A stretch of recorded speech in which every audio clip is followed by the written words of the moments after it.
До края на седмицата ще продължи акцията на Български червен кръст в община Генерал Тошево по раздаване на хранителни продукти от втория транш на програмата разпределяне на храни от интервенционните запаси на Европейския съюз. Право да се възползват от помощите в нашата община имат 1083 лица, за града те са 330. Това са уязвими граждани, най-често самотни и многодетни майки, хора в социален риск, самотни възрастни и други. Всеки един от тях ще получи срещу подпис и документ за самоличност общо 20 кг и 400 г от 9 вида хранителни продукта. Ориз 2 кг, захар 5 кг, олио 5 литра, зрял фасул 1 кг, леща 2 кг, пчелен мед 2 кг и половина, конфитюр 1 кг, вафли 900 г и картофено пюре 1 кг.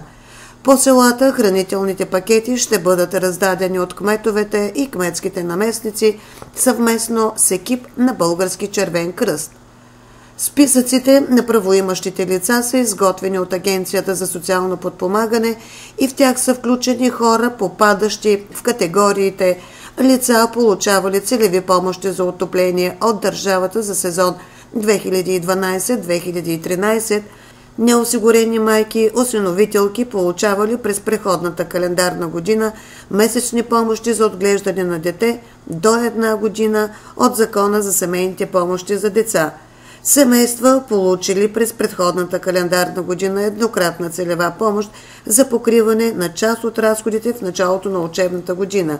лица, полагащи грижи за хора с увреждания, лица, подпомогнати през предходната календарна година с еднократна помощ от правилника за прилагане на Закона за социалното подпомагане, ветерани от войните по смисъл на Закона за ветераните от войните, чието доход не надвишава официално определената линия на бедност за 2012 година и други.